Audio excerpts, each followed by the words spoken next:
Drawja. It gives me great pleasure to get to talk to my friend Mathu Andersen today. And I'm gonna Drawja all up on her right now. Hi, Mathu. Hi, Raja. Hi. You know, I think in my mind, you're always Sutan. Right. But I think that's the proper greeting now that we're supposed to all give each other, right? Hi. Right. It's like everyone does it. So Mathu Andersen, if you're watching this and you don't know who the fuck Mathu Andersen is, then you're obviously living in a cave. Darling, or under you a are not doing drag. You're not doing drag at all, exactly.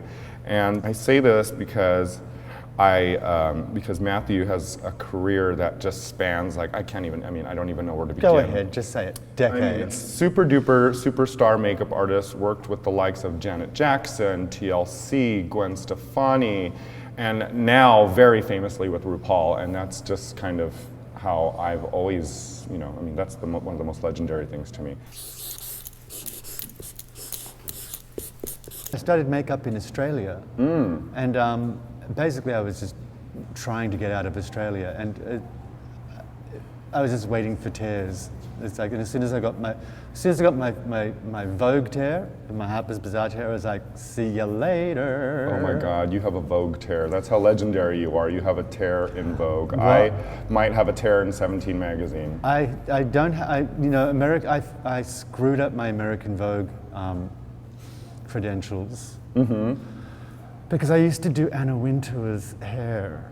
What? You never told me this. You did Anna Wintour's hair. Did you Yes, create that classic? No. bob I used to go down at 5 o'clock in the morning to blow out her bob, and on some days to put a bit of makeup on. And it's like, I liked her a lot. She's a fantastic person. What year was that? 92, 93. Oh. And unfortunately, due to my drag lifestyle, my night lifestyle, I fucked up and I overslept. And you just don't fuck over Anna Wintour. You just don't.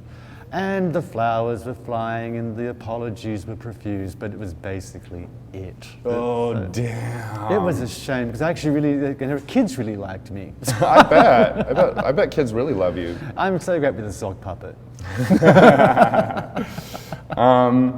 That's so interesting, because there's so many new aspiring makeup artists out there now, and so many people that really look up to what you do, and to hear these stories about tears. I mean, these kids now probably don't even know what a tear sheet is. No one really looks at magazines anymore. What's funny is people say, "Oh, what did you study?" And then the other day, thinking about it, it's like, well, in my time, makeup schools were just not a big thing. They were mostly it was more for theatrical makeup or special effects makeup, but there wasn't this kind of idea of beauty academies so much. Yeah. And it was more a matter of catch as catch can, just Absolutely. work it out and make it happen.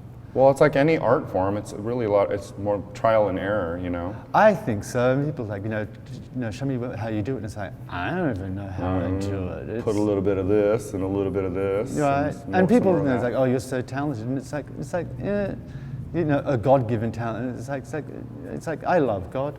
God bless God. But it's got nothing to do with God-given anything. It's thousands of hours of bloody work. Was drawing natural to you?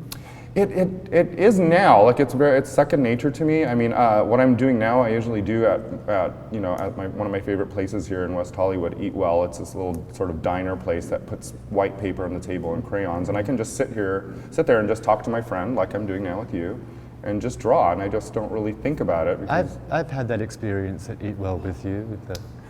Those are fun. We need to do those more again, but we've all been so What's busy. funny is growing up, I did draw. It's like originally, as you do as a kid, you sort of cycle through all the things you think you're going to do. And I wanted to be an illustrator, and I wanted to be an animator and work for Disney. And I wanted to. Yes. That was definitely part of one of the many plans I had in my life. Disney. But I didn't particularly have a natural talent for drawing. It was very frustrating because it took a lot of work, and I used to get extremely frustrated that what was in my head I could not get onto the paper. Right. And I spent hours. And the reason, the way I survived high school was by drawing nude girls with very large breasts. For horny young boys. Yes, because I went to an all-boys school, as you do in Australia. And if you can draw girls with huge tits, you're pretty much golden. Oh, wow. Can you still draw girls with huge tits? I can. What's it like working with RuPaul? Oh, you know, it's fun. It's like I'm so fortunate with Ru. Yeah. You know, it's been a goodly long while, and Ru's my friend. Yeah. And you know, it's not always the best thing to work with a friend, but we have such a great understanding of what's going on. And RuPaul is, in some ways, it's kind of a game. It's a game we play. We like to talk about the monster and figure out what the monster's going to need. And by the monster, you mean? We mean her. Oh, the monster. Okay. That big blonde chick that we play with. Oh, she's such a beautiful monster. She is a beautiful monster, and you know, Ru's been such a guardian angel for me over the years. It's like I have one of my best memories of Ru was when we first met. Just when she'd just written Supermodel, and we were with Suzanne Bach in Japan. And touring it, and he was. I love Japan. And he was trying out Supermodel in the clubs there, and a couple of other songs, and it was all ready to go, and he'd just been signed, and it was happening. And we had such a great time. That's when he asked Zoldy and I, if we would work on outfits and the look that would become RuPaul. Wow. And wow. And I was having a sort of a tough day in Japan, and he just said some of the most magical things to me at the time. That made everything make sense. So, and he has such an incredible wisdom and such a patience. And I like him because he's not a difficult person, but he's a very intense person. And I'm not sure people really you sort of see it somewhat, but there is a real intensity to him, which I enjoy. He's so intelligent and so loving. So I feel very blessed in having Ru in my life. It really is a thing, the RuPaul look is so particular. It is, and one of the great things is to me he is more beautiful now than he was back at the beginning. Like this, to me he looks more beautiful. I wonder why. Do you think it's a physical thing, or do you think it could even be a spiritual thing? Because I think as I'm getting older, I feel a lot more confident and I feel a lot more beautiful. And I actually think you're more beautiful now than. Oh, thank you, Matthew. I mean, you were just gorgeous and kittenish and wide-eyed and lovely back in the day. But to me, it's like you're so much more in command of your look. And I think and people say, well, who's your, because you get these questions for interviews and things like, who's your favorite drag queen? Now you invariably say Drawja. It's like aww. Well, let's just do it. Let's do a mutual love fest. Yes, that's very sweet, Matthew. I really appreciate that. It's not sweet at all. It is my opinion, of course. Yeah. But it's like there's no one out there really like you. It's like that really understands the fashion of it and the style of it. I mean, most drag queens sort of follow a sort of a beat that you understand is drag, but you just do something that's wholly other. I mean, I see you so awesome. Throw on a scarf and some lipstick, and it's as fully realized to look as something that you've spent hours on. So I think it really shows you that drag is an attitude and not just a bunch of techniques and clothes. It really is. And I've watched you transform yourself just through gesture, which I think is amazing. Oh, you are speaking all the words right now. Oh my God, thank you, Matthew. I really appreciate you saying that.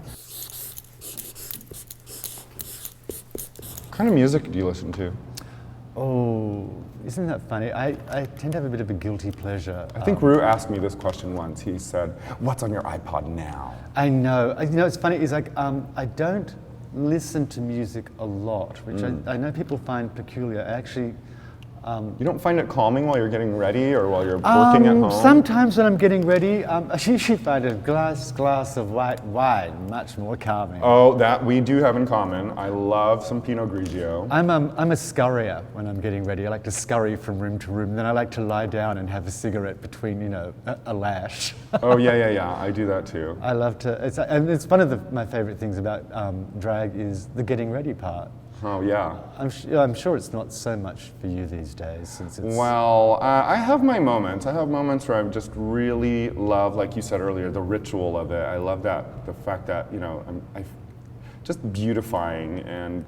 I used to like it, like sometimes back in the Chelsea hotel days, just having people over and getting ready and yeah. It was like, and there used to be some days that we'd just carry on for hours. And not even make it to the club. And it's like, it's 3. Let's get pizza. Because you could do that in New York.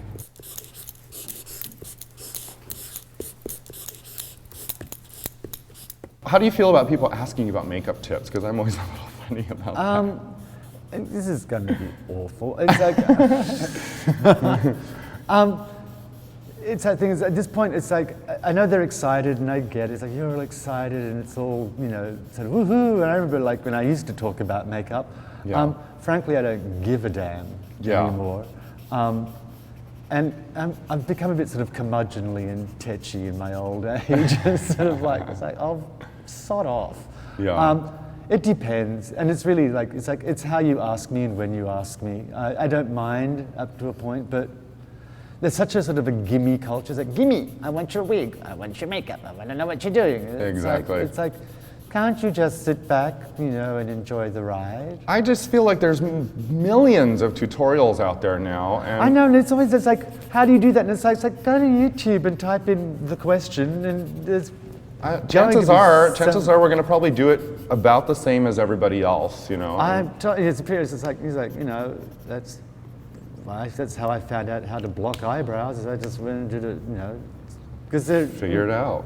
Yeah, well, I think I learned it from a YouTube, and it's like I'm a big proponent of online tutorials. It's It's like same with like with my retouching stuff. It's like I've learned so much by just going and finding a tutorial, and it's like all I need is like a clue, and I can fill in the gaps. And I've always tried to encourage people. It's like, try it first. Don't just expect someone to hand it to you. It's like, and I've always tell people, it's like, if you want to ask me a question, it's like, try it first, see if you can work it out, and then show me, and I'll see where I can help you. But beyond that, it's like, you're like, well, how should I do that? It's like, I don't know. just do it. Just do it, girl. Why just, I mean, the best way to learn is to kind of make a mistake, isn't it? Well, that's how I learned. It's like I said, there wasn't beauty academies when I was, growing up. And I basically went straight into working makeup artist. And I used to do terrible things to my sister. Terrible things to my sister. My mother used to say, please leave them alone. And it's like, I've got an idea for a haircut. And it's like what have you done? And it's like, no, it looks great. She likes the off. At the time it was like the Peggy Moffat mushroom. Oh my God, how old were you when you gave your sister a haircut? I think I was 16. Well, that's not too bad. No, it wasn't too bad. It was like, I was not allowed to use the sewing machine. Okay. My mother said, you're not using the Elna. And it's like, oh, I want to sew. Of course, it was a stupid thing to do. Because, of course, when she was out, it's like, oh, I am so using the Elna. I am making a gown. I screwed it up so badly. It was just a wad of cotton just hanging out the bottom of the bobbin thing. It's like, uh-oh. So I used to get my nan. Say, Nan, would you sew this up for me? And she was like, of course, darling. And I'd sit on the floor beside her while she sewed me things. Yeah, that's how I learned too. I learned from watching my aunt. I would go after school, in high school, I would go after school, and I've always wanted like those top hat ravy hats, the ones that are sort of quilted, and I knew that they were easily made, it wasn't, it was all made of cloth. It wasn't rocket science. Right, and I went to the thrift store and I found fabrics from like just random pieces of clothing, fabrics that I liked, and I watched her create that. I think that one of your most incredible talents is the way that you can make things happen, from just the simplest things to the most elaborate things. It's like the thing you do is magic. Because I remember on Drag U, and it's like, please finish her off. It's like, do that Drawja magic thing. It's I learned a lot of it from you, believe me. I mean, the freedom. I mean, this is kind of what we do to each other all the time. We just kind of sit here and compliment each other for hours and well, hours. and why not?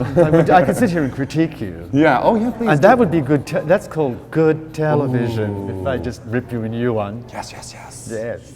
I love it when you rip me a new one. No, wait. What are we talking about? I think we're talking about fashion. Yes. Or are we?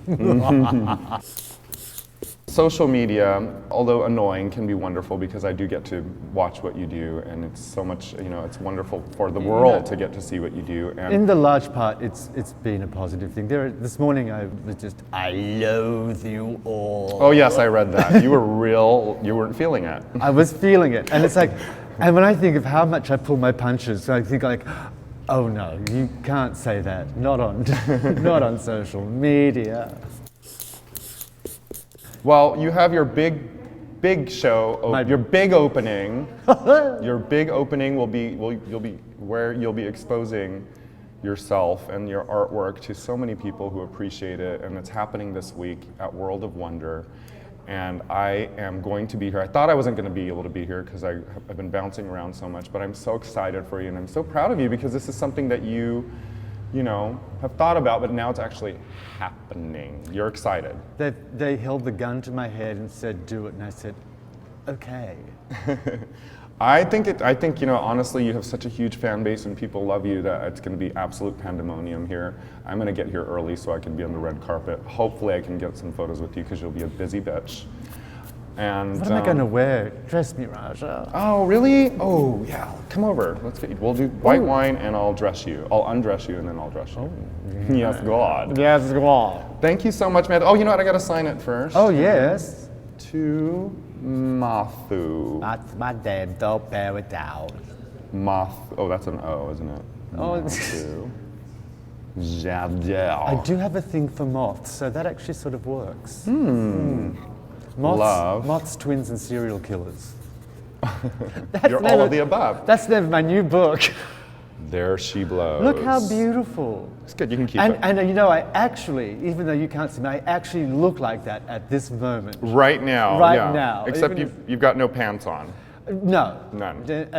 Or underwear. I'm just hanging out just over the edge of the stool. Per usual. Big I love testicles. you. I love you, Mathu. You're an inspiration to me and so many others. Thank you so much for letting me draw you. And let's go get a glass of wine. Yeah, that's a really good idea. Yes. And thank you. That is so beautiful. It goes fast. We'll do another one. I know, but now I feel complete now that I have, right? People do the most wonderful artwork of me, but this one's super special because it's my friend. Well, you know what? I think it belongs on your refrigerator, so you can look at it every day and just. Oh, not cat litter box. Okay. Oh. Oh. Well, that too, I guess. Raja, you are my friend. You do know that, don't you? You I are my love you. dear and lovely friend. Even though you took my job from me at America's Next Top Model. Should we do another page?